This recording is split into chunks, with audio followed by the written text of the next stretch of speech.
Salut et bienvenue dans l'épisode numéro 19 du Renard de Surface, une émission entre copains où l'on parle de sport au pluriel.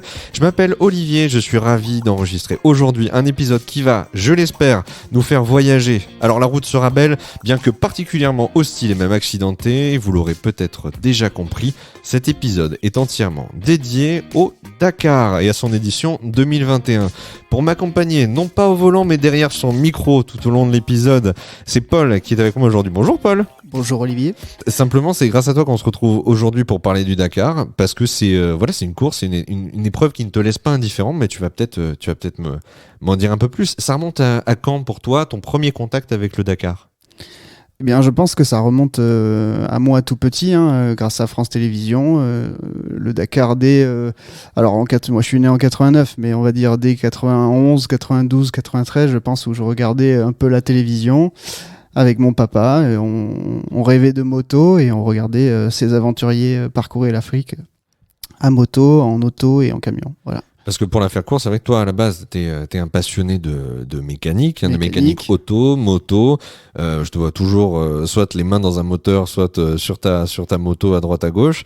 Donc c'est vrai que le Dakar, pour toi, il y a une petite fibre sportive, oui, mais mécanique avant tout, parce que tu combines la performance sportive, la résistance de l'homme à la résistance de la machine dans des conditions particulièrement extrêmes, dans un environnement hostile. Et c'est peut-être ça aussi qui te plaît dans le Dakar. Tout à fait. Le Dakar, pour moi, c'est un peu l'enduro de l'extrême. Et l'enduro, c'est quoi ? C'est parcourir un chemin que tu connais pas avec un véhicule adapté et et traverser, voyager, et tout ça. Et donc c'est ça.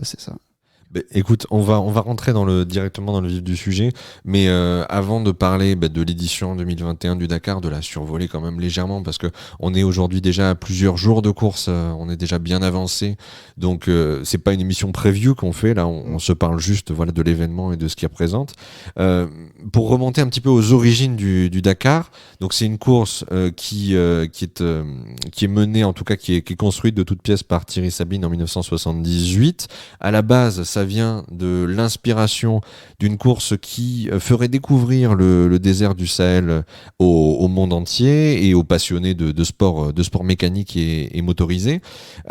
Ça part, il y a un lien, je t'en parlais tout à l'heure en préambule quand on en parlait entre nous, d'un premier rallye, raid, qui existait entre la France et l'Afrique, qui ralliait la Côte d'Ivoire à la Côte d'Azur, qui s'appelait le rallye Côte à Côte, l'Abidjan-Nice, qui a eu, je crois, trois occurrences à partir de 1975. Et ça a été un des précurseurs quelque part du Dakar, parce qu'il est né très très rapidement après. Oui. Et donc alors justement, la petite histoire, c'est que Thierry Sabine, l'homme qui a inventé le Dakar, qui a créé l'événement, en fait, il a participé tout jeune à ce rallye côte à côte. C'est ça, ouais. Et a eu un événement notamment très connu où il s'est perdu pendant plusieurs jours tout seul sur sa moto, et c'est de là qu'il en ressort cette idée de faire connaître l'Afrique, notamment à la France au départ et à tous ceux qui regardent avec le partenariat des médias qu'il avait bien, parce que c'était un homme de publicité et de communication. Je crois que c'était un attaché de presse, il me semble, c'est ça, dans sa vie. Et puis, par Paris Match, VSD, tout ça, c'était des sponsors de départ de l'événement Dakar. Ouais. Il a voulu montrer l'Afrique à tout le monde, quoi. Voilà. L'Afrique noire, il n'y avait pas beaucoup de télévision qui y allait, personne n'était allé là-bas, donc c'est l'idée de départ. Donc le Dakar, Paul, aujourd'hui, c'est une énorme caravane qui permet à un très grand nombre de véhicules de concourir. Alors dans des catégories toutes séparées, parce qu'aujourd'hui il y a énormément. Là aussi, on a été obligé de faire un petit point avant, parce qu'il y a énormément de catégories, énormément de véhicules engagés, des motos, des voitures, des camions, des quads, des véhicules légers depuis quelques années maintenant, et à nouveau une course qu'ils appellent le Dakar classique, qui est censé reprendre des codes un petit peu plus à l'ancienne. On en parlera plus en détail tout à l'heure. C'est quoi la catégorie majeure, celle qui aujourd'hui attire le regard du spectateur avec les plus grands noms, les plus grands pilotes? C'est quoi la plus grande catégorie du Dakar? Il y a deux très grosses catégories, c'est la catégorie Rennes Moto et la catégorie Rennes Auto. C'est là que se passe tout le sport et on va dire l'adversité, voilà, tout ça. Bon, c'est là qu'il y a tous les budgets, c'est là qu'il y a les pilotes professionnels, et c'est là que tout se passe, on va dire. Et puis ensuite des sous-catégories avec plus ou moins des anciens pilotes qui viennent, ou des anciennes personnalités qui viennent, ou des personnes connues qui viennent se faire plaisir sur le Dakar. Puis enfin les amateurs, et tout ça mélangé au milieu de camions, véhicules légers, autos. On peut en fait, n'importe qui peut a priori se lancer sur le Dakar. S'il en a le budget, parce que c'est ce qui coûte très cher à réaliser, voilà. Tu me disais logistiquement, quand on parle des équipes professionnelles, il y a un apport logistique qui est énorme sur le Dakar parce qu'il y a besoin de beaucoup de support mécanique, il y a un soutien humain à chaque fin de spéciale. On définira aussi ce que c'est tout à l'heure une spéciale, pour bien comprendre. Mais tu as une idée du budget C'est énorme parce qu'en catégorie Rennes, on pourrait comparer ça pour ce qui est par exemple de l'auto à presque de la F1, c'est-à-dire qu'on a X mécaniciens qui sont là à attendre le véhicule à la fin de la spéciale, qui vont le démonter entièrement et le remonter dans la nuit, qui vont réparer, qui vont faire évoluer les choses, le régler et tout ça. Même des fois mi-spécial ou autre système d'aide avec camions qui viennent sur la piste voilà. Et puis d'un autre côté, il y a les amateurs qui eux ils partent tout seuls avec leur voiture ou leur moto ou autre, et qui se débrouillent sans aide, sans assistance, sans quoi que ce soit. Alors bien sûr, ils font pas la même course. Voilà, ça c'est vraiment à la limite une catégorie qui se rapproche le plus de l'esprit initial du Dakar. Tu m'as voilà, dit. le premier Dakar, ceux qui ont fait le premier Dakar, pour certains sont partis vraiment sans savoir ce qui les attendait déjà d'une part, mais d'autre part sont partis avec un sac à dos et un duvet à l'intérieur et 2 clés à molette sur une moto. Voilà, donc ça on en est assez loin aujourd'hui. Sur le Dakar d'aujourd'hui, ou du moins celui qu'on voit dans les médias, puisque ce sont des professionnels avec, je vous ai dit, une équipe et du monde derrière. Mais il existe encore, notamment dans les catégories moto, ce qu'on appelle les mâles moto, pilotes mâles moto. Mâle, ça veut dire la valise, hein. C'est ceux qui partent encore sans assistance privée, c'est-à-dire qu'ils achètent leur moto eux-mêmes, qui cherchent un peu des sponsors pour financer, parce que ça coûte quand même très cher à envoyer les motos et tout ça. Et puis... Mais néanmoins, ils sont tout seuls, ils s'assistent eux-mêmes, c'est-à-dire qu'ils font leur spécial toute la journée, puis s'il faut réparer la moto, ils dorment pas, ils réparent leur moto. D'accord, il n'y a pas d'assistance mécanique, ils sont sans assistance, d'accord. Et le lendemain matin, ils repartent. Des fois, ils ont des jours de retard à la fin, c'est ça la vraie aventure. Et on retrouve ça également, c'est assez intéressant dans la catégorie SSV, c'est les véhicules légers de moins de 900 kg, il me semble. C'est une catégorie de petites voitures tout-terrain qui sont finalement assez peu chères à l'achat et à l'entretien, ce qui permet à certains amateurs aussi de faire le Dakar en auto. Voilà, donc ça c'est assez intéressant aussi, puisque c'est plus le cas pour les voitures de taille normale, c'est trop cher le Dakar. Ouais, mais justement, tu me disais, parce que là on parle d'évolution, là littéralement le Dakar, ça fait 43 ans, c'est une course qui existe depuis 43 ans, donc en 43 ans il y a eu des évolutions techniques, il y a eu des évolutions aussi sur la façon d'aborder la course, la création de ces catégories-là, mais quand tu dis justement les catégories Rennes, on parle de la moto, on parle de l'auto, bizarrement, moi je le savais pas spécialement parce que je m'étais pas beaucoup renseigné sur le Dakar avant qu'on discute ensemble et qu'on prenne le temps de se renseigner pour faire cet épisode ensemble. Moi je ne savais pas que la moto régnait en maître au départ sur les premiers rallye raid. Qu'est-ce qu'un rallye raid ? C'est une course qui traverse plusieurs pays dans un temps donné très court. Là en l'occurrence le Dakar va traverser un certain nombre de pays de l'Afrique et dans un délai de 2 semaines, donc c'est quand même un délai relativement court, plutôt très court même. Et ce que je ne savais pas, c'est que la moto sur les rallyes côte à côte, donc à Abidjan-Nice, et même sur le premier Dakar, était non pas extrêmement avantagée, mais dominait juste la course de la tête et des épaules. Donc il a fallu trouver aussi le moyen techniquement de limiter certains véhicules. Tu me disais les motos, puis les voitures, les camions. En fait, la moto, c'est l'objet ultime pour se déplacer dans un milieu tout-terrain non préparé, où il n'y a pas de route, pas de chemin. Voilà, ça c'est le meilleur objet, mais c'est aussi le plus dangereux quelque part. Donc celui qui veut faire on va dire la course la plus rapide, il faut qu'il prenne une moto et qu'il fasse sa course avec, mais c'est celui qui prend aussi le plus de risques. Et ensuite vient la moto et enfin le camion. On va dire que la professionnalisation des pilotes, les budgets qui ont augmenté, la technologie qui est aussi venue sur ce rallye a fait que la vitesse des participants a augmenté d'année en année et est arrivée jusqu'à un point vraiment extrêmement dangereux pour les pilotes eux-mêmes. Et la seule solution de l'organisation a été de trouver des limites pour préserver la sécurité des participants, des gens qui habitent sur place, des spectateurs, parce il y en avait notamment en Afrique.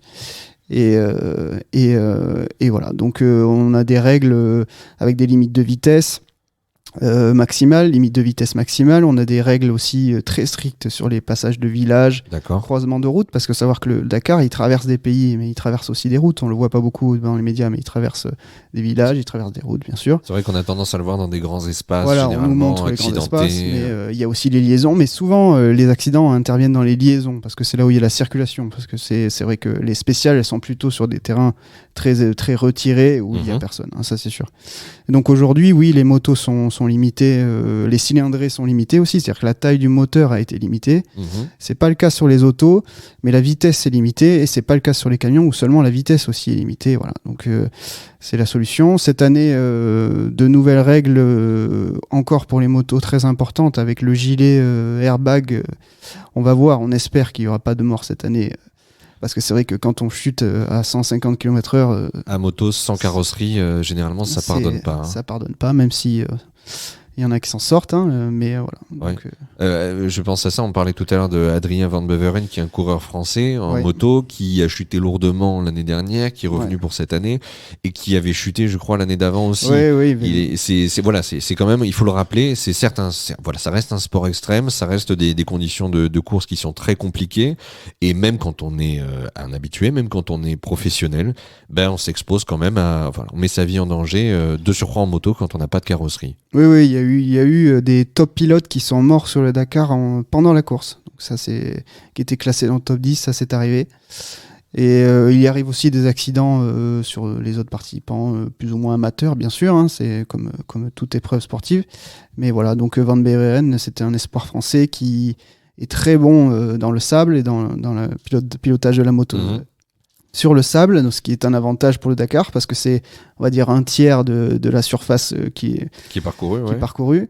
Mais ce pilote, il a pas de chance, il a fait 2 grosses chutes, la dernière était presque invalidante, donc après, c'est dur de gagner un Dakar derrière la suite, parce qu'il a peur quand même, il sait ce que c'est. Il y a une appréhension obligatoirement, surtout quand on a chuté plusieurs fois comme ça. Alors tu me disais, tu me parlais de spécial, tu me parlais de pas de prologue mais de liaison. Alors est-ce que tu peux m'expliquer la nuance entre ces deux notions? Qu'est-ce qu'une spéciale, qu'est-ce qu'une liaison? Oui, alors en fait cela vient de l'histoire même du Dakar, qui donc était un voyage au départ de Paris à Dakar, et impliquait en fait vraiment l'aspect déplacement de tout le monde, mais c'est pas on va dire que la course ne se faisait pas sur tout le parcours kilométrique qu'il y a. En fait. Alors, surtout, justement, j'ai une question, parce que moi, quand j'entends liaison, je suis obligé de faire le lien avec, mettons, une course par étape cycliste. Je pense au Tour de France. Mettons, tu as une étape Bordeaux-Pau. Les mecs arrivent à Pau et l'étape le lendemain, elle part à Montpellier. Donc, il y a un transfert en bus de Pau à Montpellier. Est-ce que c'est ça? C'est un petit blague technique. Est-ce que c'est ce que tu appelles une liaison, c'est-à-dire un transfert de toute la caravane d'un point A à un point B? En fait, l'organisation du rallye prévoit de faire dormir les participants à tel endroit sur le chemin pour faire évoluer le voyage du rallye.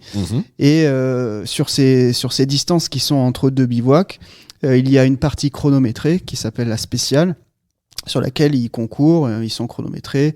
Voilà. Et la liaison entre, qui peut parfois être aussi longue des fois que la spéciale, et qui va amener les pilotes au départ de la spéciale, puis du départ au bivouac, parce que ils ne dorment pas forcément à l'endroit du départ et ainsi de suite le soir. Donc je sais pas si c'est très clair. Si, mais juste pour résumer, la liaison, donc c'est la distance qui sépare le bivouac du point de départ de la spéciale, qui est la partie qui est chronométrée dans la journée et qui sera retenue pour le classement. Voilà. Ok. Donc tu me disais une distance qui peut, alors pour une spéciale, on parle de quoi, peut-être 350, 400 km en moyenne, jusqu'à 500 km, de spéciale chronométrée. Et tu me disais que la liaison peut être des aussi... fois, la liaison va faire 150 km avant, puis 150 km après. Des fois, c'est 300, 400 km. Voilà, c'est des fois presque aussi important que la spéciale en termes de kilomètres. Et il faut compter que la mécanique doit suivre également sur la liaison, même s'ils ont droit à de l'aide, hein, bien sûr. Si ils ont une assistance, ils peuvent se faire aider.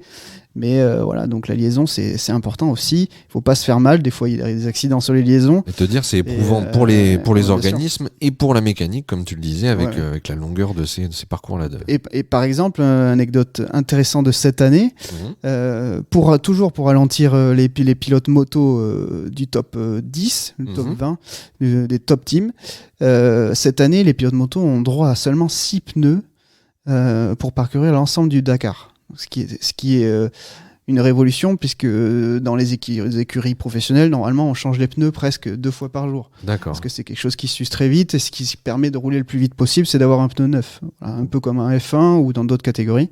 Et là, cette année, ils n'ont que 6 pneus pour faire tout le Dakar.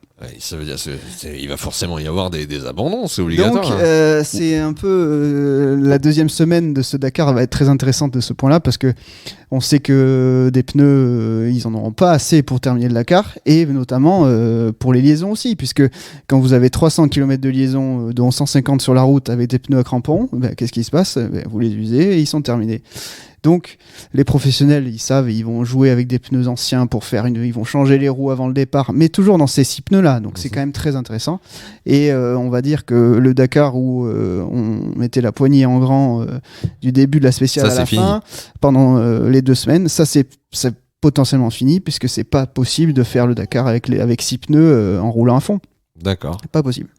Ok. Alors justement, on arrive là, on parle de la performance, on parle du management technique. On peut parler peut-être des champions. Alors peut-être pas de ceux qui ont fait le Dakar hier, même si on a appris.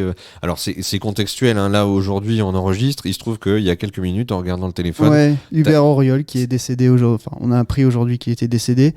Hubert Auriol, pilote de rallye, vainqueur moto et auto. C'est ça, ancien directeur du Dakar. Ensuite du Dakar. Il a fait l'histoire des années 80 du Dakar avec des moments fantastiques. Voilà. Et donc, on a appris qu'il était décédé aujourd'hui. C'est marrant qu'il décède pendant le Dakar. Mais là, c'est-à-dire que voilà, c'est contextuellement...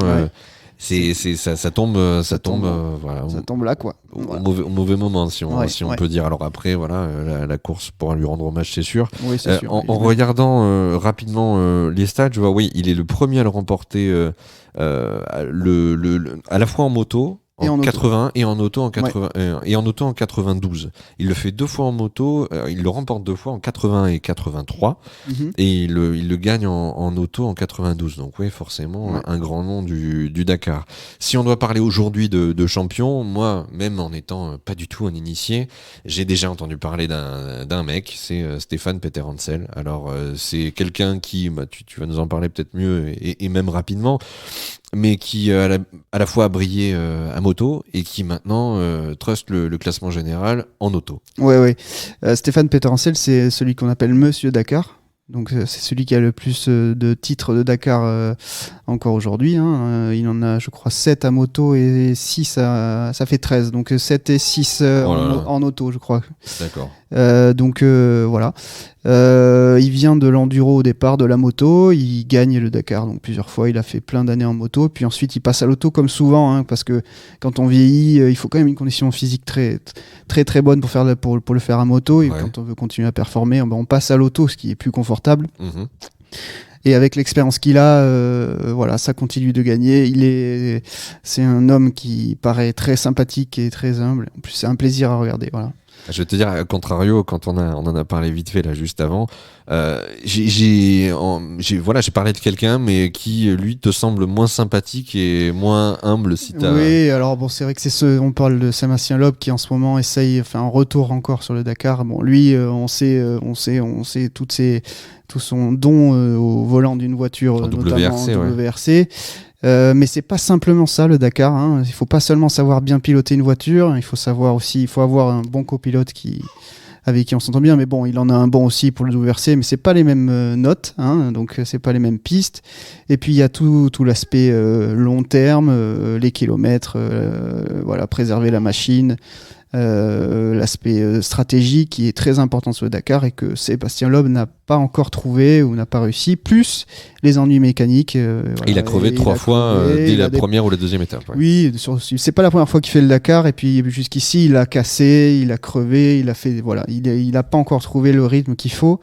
Et voilà, il me paraît un peu moins sympathique que notre Stéphane Peter Hansel national. Disons que au Et moins légitime. pour lui, il est persévérant.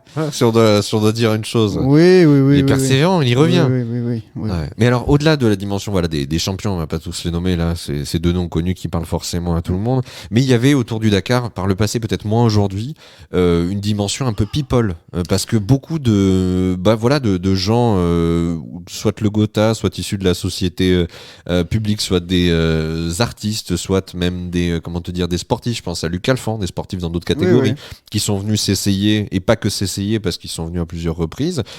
C'est quelque chose qu'on voit peut-être moins sur le Dakar aujourd'hui. Comment ça. Je sais qu'il y a Mike Horn aujourd'hui, par exemple, qui concourt sur ce Dakar-là. Je crois qu'il est copilote d'un pilote. Cyril Després, Cyril Després, voilà, qui est un ancien pilote français. moto et en auto aujourd'hui.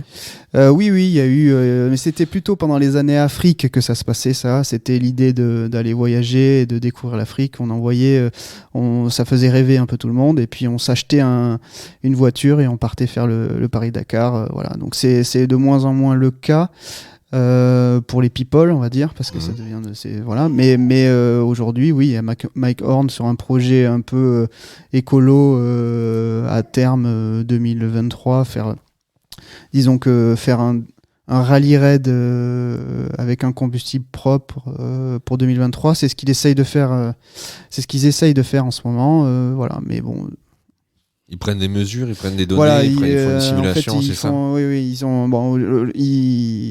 ils font un recueil de données sur les performances le déroulement d'un rallye raid pour arriver à le faire avec un combustible propre à terme 2023. Voilà. D'accord. Alors c'est vrai que faut pas oublier que ce genre de rallye raid est un laboratoire de recherche pour la technologie, la mécanique et ce genre de choses. Et donc c'en est le cas aujourd'hui aussi sur le côté vert, ce qui est pas encore. C'est pas très clair ce que je dis. Non, mais c'est vrai que quand on pense au sport auto, mécanique, moto, on n'imagine pas spécialement un sport très vert. Il y a eu un débat en Formule 1 aussi il y a quelques années en disant la F1 c'est pas un sport très vert parce que au niveau des performances, forcément si on veut de la performance, on est obligé d'exiger de la mécanique beaucoup et donc du coup de tirer sur toutes les cordes, y compris sur celles des combustibles. Oui mais non. Carburants. Oui mais non parce que depuis toujours faut savoir que la course et la course mécanique a fait évoluer celle-ci pour avoir plus de performance. Et la performance, elle passe souvent aussi par l'allègement, par l'efficience, la consommation. Et c'est vrai que on va dire, les évolutions que l'on retrouve sur nos véhicules, nous particuliers, elles proviennent de la course. Et donc, on peut penser que c'est certes d'aller faire le tour de l'Arabie Saoudite en voiture, c'est pas très écolo, mais la recherche qui est attribuée à ces véhicules nous permet, quelques années plus tard, c'est comme ça que se défendent aujourd'hui encore les groupes constructeurs qui font ces courses-là. Il faut qu'ils passent encore un peu plus vert, qu'ils poursuivent un peu plus leurs efforts certainement en termes d'écologie, mais voilà. On n'envisage pas aujourd'hui, et peut-être pas tout de suite, de courir un Dakar avec une voiture électrique, par exemple. C'est pas encore possible. Donc voilà. Donc ils cherchent plutôt d'autres combustibles propres, tels la pile à combustible. Voilà. Donc c'est ce qui est. Très bien. Non, mais il y a pas de souci, mais ça fait partie donc de la mission de Mike Horn sur ce Dakar. Alors, tu me parlais tout à l'heure des années Afrique, mais oui, parce que quand on parle du Dakar, on parle du Paris-Dakar. Aujourd'hui, on parle du Dakar tout court, parce que le Dakar ne part plus de Paris et ne va plus à Dakar. Non. Donc, c'est pas la première fois. Il ne traverse plus des pays, mais il fait le tour d'un pays. Exactement. Alors, tout simplement, pour rappel, il y avait eu en 2008 carrément l'occurrence du Dakar en 2008 qui a été annulée, tout simplement pour des raisons de risque liées au terrorisme en Afrique. Il y avait eu un attentat en décembre dans un des pays traversés. Le Dakar part toujours en fin décembre pour arriver début janvier. Toujours début janvier, mais là c'était un mois avant et en fait c'était carrément l'État français qui avait demandé à l'organisateur du Dakar de l'époque de ne pas le faire. Donc ils avaient annulé ça, ils n'ont pas aimé du tout. Donc du coup ils ont décidé de quitter l'Afrique à ce moment-là et d'aller sur le Dakar suivant, d'aller en Amérique du Sud. Et après plusieurs années, on fait un peu le tour de l'Amérique du Sud et puis au vu des risques un peu politiques également, économiques de l'Amérique du Sud, ils ont passé un accord avec l'Arabie Saoudite pour trouver un terrain de jeu. Ah, je vois, parce que ça fait depuis donc 2009, il y avait plusieurs départs à Buenos Aires, en Argentine. Ensuite, on passe par le Pérou, par le Chili. Et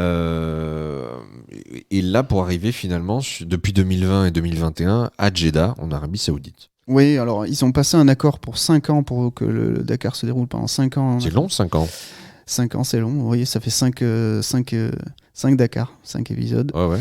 C'est long, mais a priori, il y a quand même de quoi faire. C'est grand. Il y a beaucoup de désert en Arabie Saoudite. C'est grand comme 5 fois la France, l'Arabie Saoudite. Donc c'est quand même un terrain immense. La première année, le premier Dakar en Arabie Saoudite a été un peu critiqué parce qu'il était un peu trop monotone et facile. C'est-à-dire que les spéciales se ressemblaient un peu trop dans leur longueur. C'était par exemple des dunes pendant toute la journée. Ça variait pas en termes de difficulté. Ils ont travaillé là-dessus pour qu'elles soient un peu plus épicées, pimentées. J'ai l'impression que c'est le cas. Au vu de la première semaine, ça a l'air d'être plus complexe. Alors justement, comment je fais, Paul, si je veux regarder le Dakar? Je vais où? Je fais quoi? Et quelle chaîne, quel média met le Dakar dans mon salon? Comment ça se passe? Alors, depuis quasiment les premières années, c'est un partenariat France Télévisions qui est formidable pour nous les Français, puisque ça nous permet de voir le Dakar tous les jours, c'est gratuit, et tous les soirs on a le résumé de la spéciale, on a un peu de visite du pays, on a des petites anecdotes sur comment se passe la caravane du Dakar, les hélicoptères, l'organisation, la santé, tout ça, parce qu'ils emmènent tout le monde. C'est un village qui se déplace à chaque bivouac. Et sinon, il y a une application aussi qui est très bien faite, avec un relevé, avec des notifications pour celui qui est passionné, pour savoir les départs, les arrivées, qui est en tête, est-ce qu'il y a un fait de course ou quoi que ce soit. C'est très bien. Voilà. D'accord, donc on a le moyen quand même de rester bien au courant, bien informé de la situation de course tous les jours pendant la quinzaine. Voilà. Mais j'imagine que tu vas me demander pour qui va gagner le Dakar, j'imagine. On pourrait faire ça. Voilà. Ça, je pense que ça peut être intéressant. Pronostic à mi-course. Alors, on va dire dans les deux catégories, Rennes, la moto et l'auto, ou juste. Oui, les camions, j'y connais rien. On peut dire, de toute façon, il y a que des Ruskov dans les camions. Ouais. Alors. C'est pas des Ruskov, c'est des à côté des Russes. C'est pas des Russes, c'est des pays à côté. C'est des Tchèques et des. Tchèques, voilà, c'est des Tchèques et Slaves. Des Slaves. On est dedans. Donc Xavier de Soultré, ce qui est intéressant, c'est que c'est un pilote pro qui s'est fait virer de son équipe Yamaha à l'année dernière, et qui concourt cette année privé. Donc attention, c'est pas un privé Malmoto qui finance non plus son Dakar. Il n'est pas tout seul. Il n'est pas tout seul, mais il est quand même pas assisté comme les top teams des autres marques. D'accord. Et néanmoins, il fait un super résultat sur la première semaine. Il a même mené le Dakar à un moment donné, et il risque de faire un bon résultat au nez à la barbe de Yamaha qu'il a remercié l'an dernier. Ben là, on est en fin de classement, donc en tout cas après la 7e étape, et il pointe à la 4e place du classement général moto, donc c'est quand même une bonne performance. Il est à seulement 2 minutes de José Ignacio Cornero Florimo, qui est le leader, suivi de très près par Toby Price à 1 seconde, l'Australien. Donc, ouais, il risque d'avoir de problèmes d'assistance, et notamment usure des pneus et autres sur la deuxième semaine, parce qu'il est tout seul. Donc ça, c'est vrai que ça, comparé au top team, c'est rédhibitoire, tu penses? Ça, c'est quelque chose qui posera problème. Voilà, qui va poser problème sur la longueur sur la deuxième semaine. Et en moto, en auto, si tu devais avoir un pronostic sur un vainqueur potentiel. Alors, on a parlé de Stéphane Peterhansel, que j'aime beaucoup. Et qui est premier au classement général actuellement. Qui a de grandes chances de gagner. J'aime beaucoup aussi Alatia. Qui est numéro 2 un pilote qatari qui est numéro 2, et j'aime beaucoup aussi son véhicule. Donc c'est vrai qu'en termes de passionné, il est un peu plus intéressant, je trouve, et abouti que celui de Peterhansel. Toyota Gazoo Racing, il roule sur Toyota à la TIA, alors que comment il s'appelle, Peterhansel est sur Mini. Voilà, une Mini, et donc je pense que ça se jouera certainement entre ces deux pilotes-là sur la deuxième semaine pour la victoire. Ouais, parce que Carlos Sainz est 3ème, il y a 40 minutes de tout. Oui, c'est déjà, sauf fait de course exceptionnelle, c'est déjà foutu. Sauf problème technique, c'est foutu pour lui. Voilà, ça se joue à quelques minutes jusqu'à la fin sur 2 semaines de course, donc voilà.